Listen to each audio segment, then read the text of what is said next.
Hello, everyone. Welcome to the Industry Activation Podcast. My name is Jason Asher, along with Ryan Albrechtsen. Today, the Industry Activation Podcast is brought to you by OpenTeQ. Technology to the next level. Well done, Ryan. It gets better every time. So in today's episode, we're going to be discussing biotech from the point of view of manufacturers and distributors. Mm-hmm. We're going to be talking through a dimension of revenue, pre-revenue, just the $1 to $5 million range, 5 to 20 million, 20 million above, and what types of needs companies have like that when it comes to ERP and software. And from there, moving on to more complicated discussions about, in a biotech space in particular, there seems to be a lot of homegrown applications and a lot of homegrown IP, some of which is appropriate for an ERP system, some of which is not. So we're also going to be into the nuanced details of, when do we decide? At what point do we decide? How that is going to come to pass, and then what do you do about it and why? But right now, Ryan, I think we want to start off our discussion today with a little bit of context and background that from your point of view about the biotech industry, about how the biotech industry consumes back office software, and then how the industry activations for biotech can deliver value against it, not only for the short term but over the long term. Yeah, absolutely, Jason. So basically, in the highly regulated world of biotech, companies face a unique set of challenges that span research and development, regulatory compliance, supply chain management, and beyond. So these complexities, combined with the pressure to continue to innovate and bring new products to market quickly, really underscore the need for an integrated approach to manage operations efficiently. Enter Industry Activation for Biotech. This streamlines business processes and gets biotech companies activated quickly on NetSuite. Awesome. I was hoping with the boom I would get that fireworks thing from the last fireworks. week. I don't know how the fireworks happened. So it might have been this weirdo AI bug that we didn't know about. So all right, so obviously we love to work with companies of all shapes and sizes when it comes to industry activations. And I think that, I'd like to get into some details about, licensing and how the industry activation, the module first methodology, of course, can also help out companies out of pre-revenue. So let's say you're if you're pre-revenue, probably venture backed, have some money in the bank, but you don't have, let's say, $150,000 to year one for, let's say, $75,000 for NetSuite license, $75,000 implementation or more. But your budgets are very scaled back, but you could still afford, let's say 10, 15, 20 grand to invest. What options would a pre-revenue company have that is either, venture backed, self-funded? How can they get onto an ERP like NetSuite quickly and be able to take advantage of the suite in a pre-revenue type of scenario? Cool. That's a great question, Jason. So typically with something like that that's pre-revenue, we go the BPO model, or business process outsourcing. So this allows the client to get up and running within NetSuite in sometimes less than 2 weeks. Still gives them the full suite to take advantage of. Gets them the regulatory compliance, gets them the inventory supply chain management, gets them the financial management that they need to eventually grow and scale, but do it quickly with an industry activation on the BPO level. Very nice, very nice. And then when we look at that company, let's take that company that's on the BPO licensed version of NetSuite, and all of a sudden they start manufacturing, they start distributing, the business starts to grow. What happens then? Do they stay on BPO? Do they go to full licensing? How would that process work?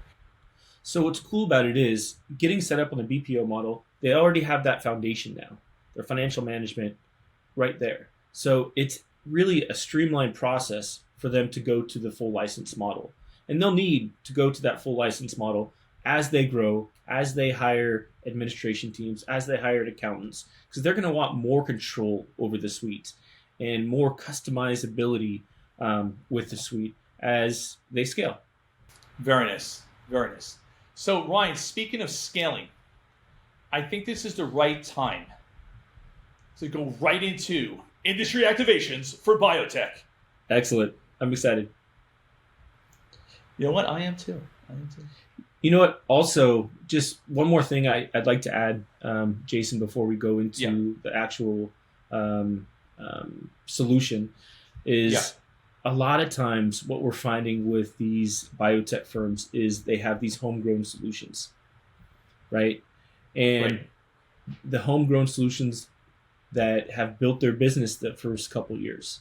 And a lot of times they're really unwilling to leave those homegrown solutions because they got them where they are today, and that's understandable. Right. So, initially what we try and decide to do is, for at least for a phase one, is see how we can connect NetSuite to that homegrown solution. So they still have the financial management, everything they need, and they still have the other layer of their homegrown solution on top.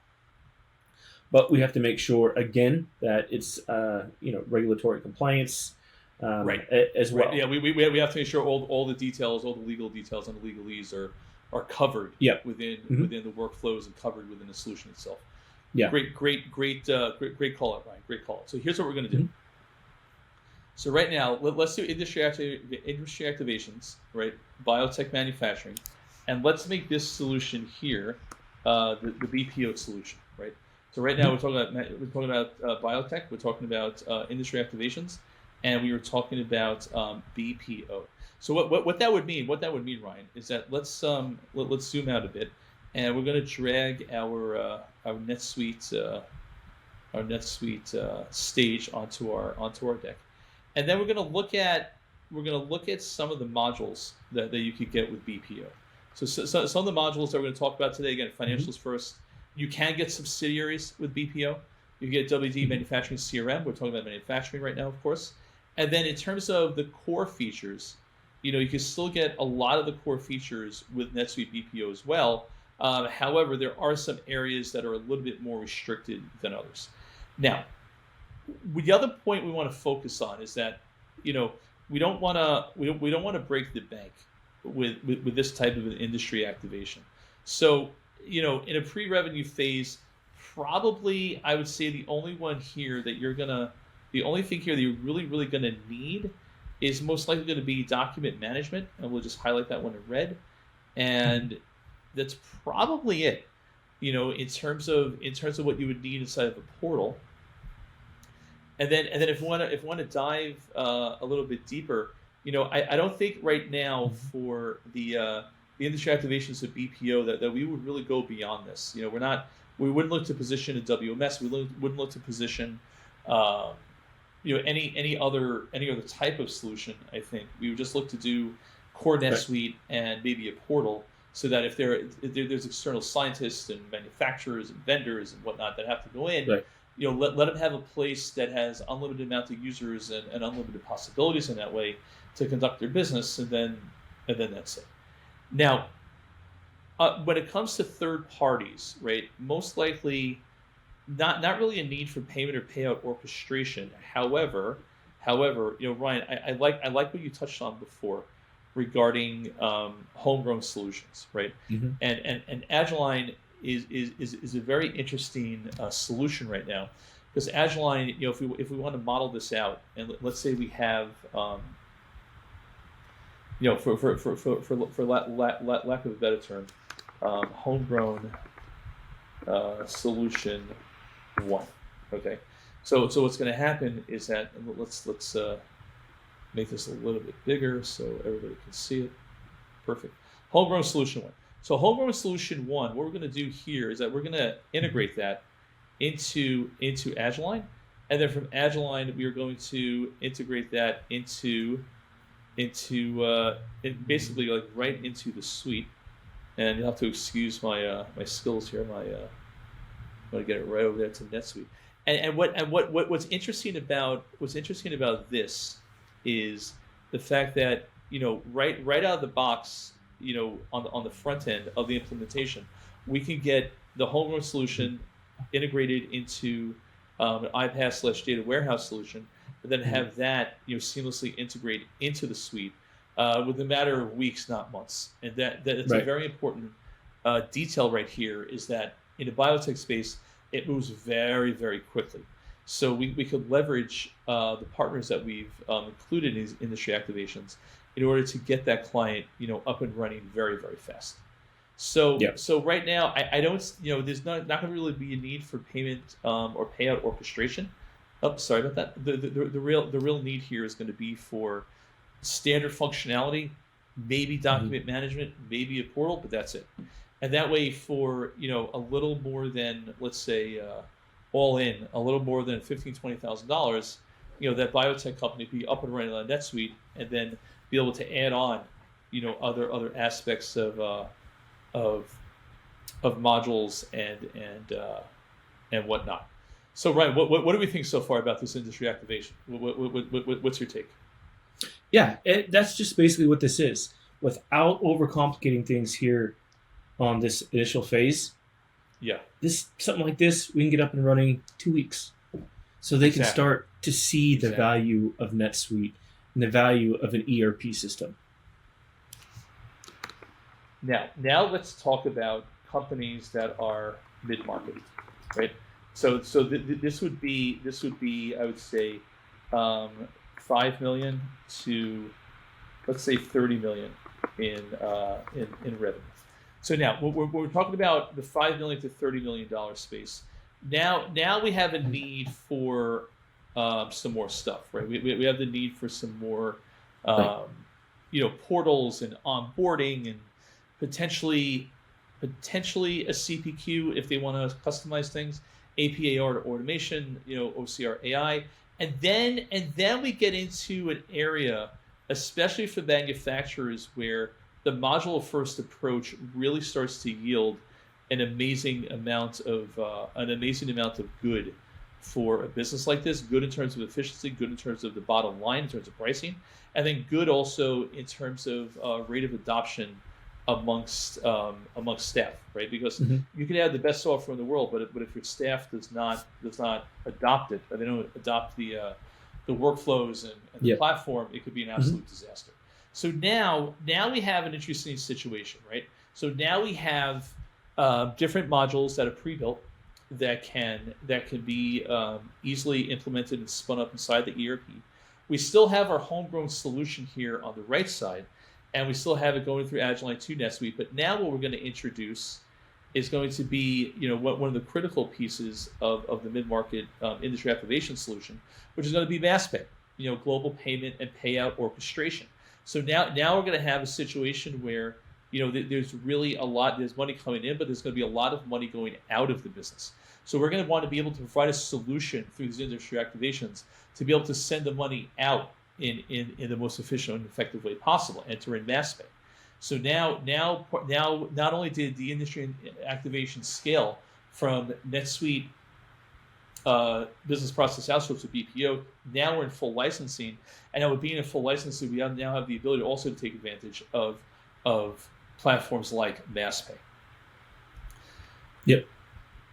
Okay, so now that we've done that, let's get rid of the mid-market, and now let's move on to companies that are really in a great place of growth.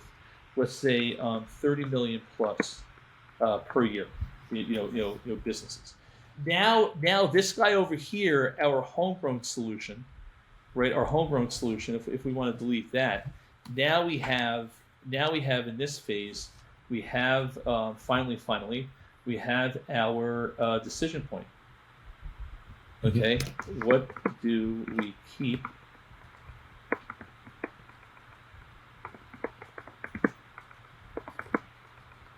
Excuse my typing. In the homegrown live TV, folks, solution, and what? Yeah, and these are the discussions that we're having at the beginning. We're having throughout the process. We're continuing to have. So it's not like we get to this point and then we have to go through the whole process and decide. We're deciding that as we go along, because we're gathering information. We're seeing how that initially homegrown solution is working with the connection to NetSuite with Agilent. So, and the business processes have changed. We've improved business processes as we scale. So that homegrown system just might not be something that we need to keep. Maybe certain aspects might not be efficient as we initially thought. Right. And then Ryan, if we can impart some guidance and some key learnings that we've seen over our career within a scenario like this, what can we communicate to the audience right now that would give them an insight as to what to touch and then what not to touch? Right. So we had a client in the past that did testing kits for COVID-19, and they had a homegrown solution. It was basically a kind of a pick, pack, and ship of how the assemblies work together and how they're eventually shipped out. And we would see it. They would have a computer screen inside their packaging center, and it would go through the process, right? So, but in order to scale, we had to pull that out, take everything that was necessary, because there's a specific process that they had to go through to compile the end product, but do it within NetSuite, so they could eventually be purchased. And they were purchased by a very large billion-dollar conglomerate in the biotech space. And they wouldn't have been able to even take something like that on unless they were actually using an ERP system.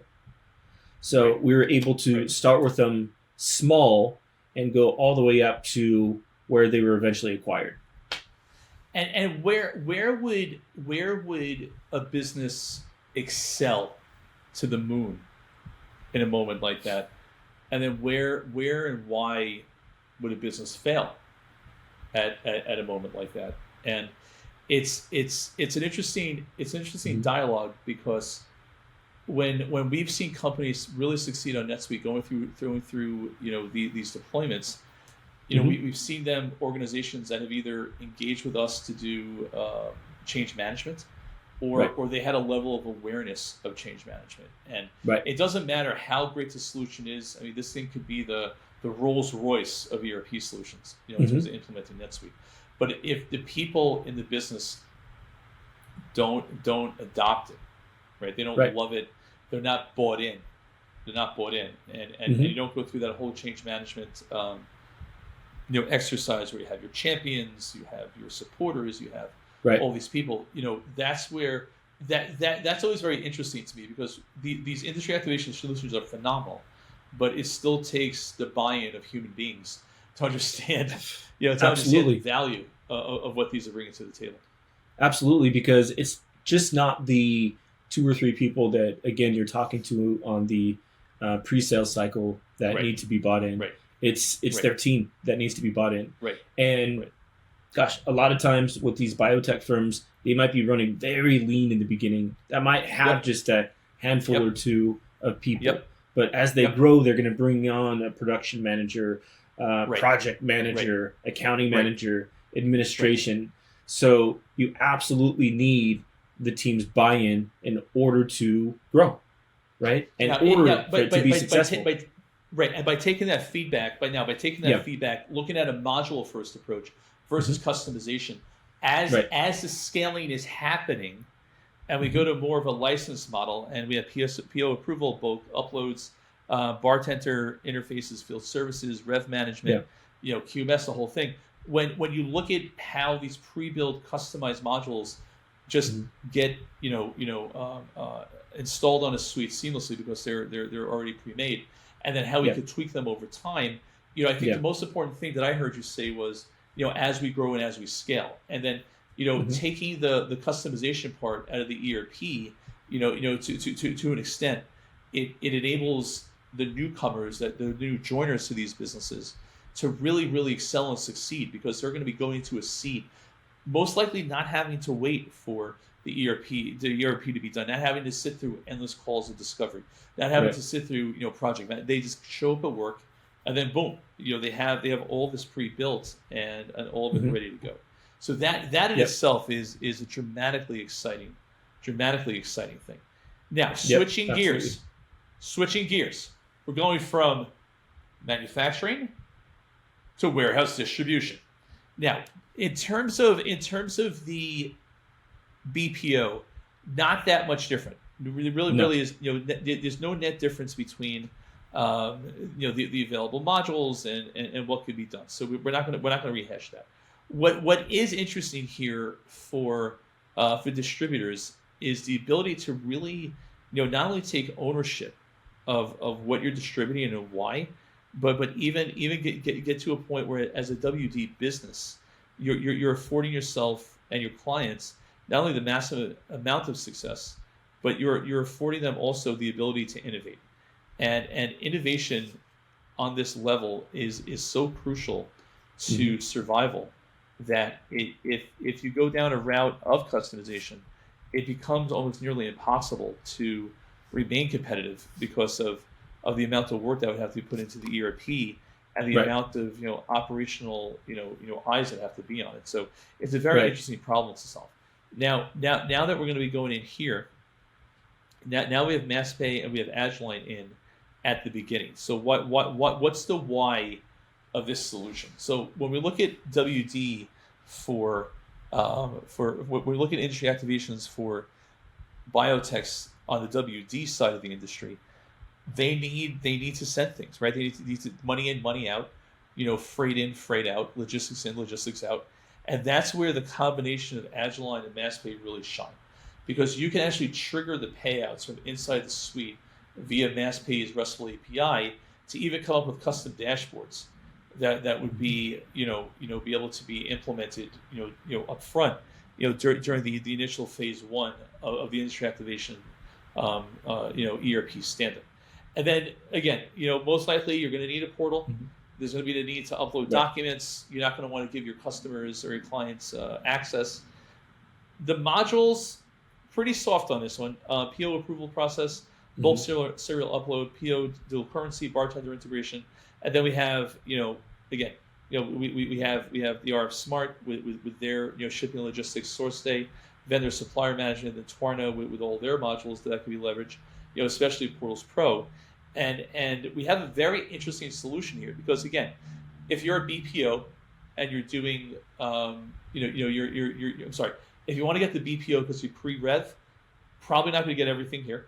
This is more for the 5 to 30 plus million a year businesses, but still it's a very, very strong solution for anyone who is in the manufacturing space, the WD space, and in biotech. So Ryan, we've seen some interesting solutions today. I think we've uncovered some really fascinating challenges that the biotech industry goes through, and how a software platform like NetSuite and a solution like Industry Activations brought to you by OpenTeQ. Technology to the next level. Well done. Can really bring to the to the industry. So Ryan, before we close out the show today, before we close out the pod, what can we leave? What kind of insights can we leave our friends in biotech with today? What can we help them out with? So when they are on Spotify, they're on YouTube, and they're clicking off, just don't go yet. But what can we tell them to help them out? Well, in the biotech field, there are big demands with regulatory compliance, right? Supply chain logistics. Right. If we're bringing in a financial management system that can address all of that, that is something that they need to do early on. Right. And the approach that we discussed today with the BPO, laying the foundation, and then building up from there, is just the way to go. It really is. Awesome. All right, so please, if you're on YouTube, like and subscribe. Spotify, same thing. So everybody, thank you for joining us today. On behalf of Ryan L. Bresson, my name is Jason Asher. Thank you for watching the Industry Activations Podcast. And Ryan, one more thing. Before we go, the next Industry Activation Podcast, let's tell the audience what they can expect. Okay, so the next Industry Activation is something I'm really excited about. We're going to be talking about franchisees. Get your oil ready. Get those grills cooking. Get your shakes going, and get that soda carbonating. I just made that up. All right, everyone. Thank you very much. We'll see you next time. Take care, guys. See you guys.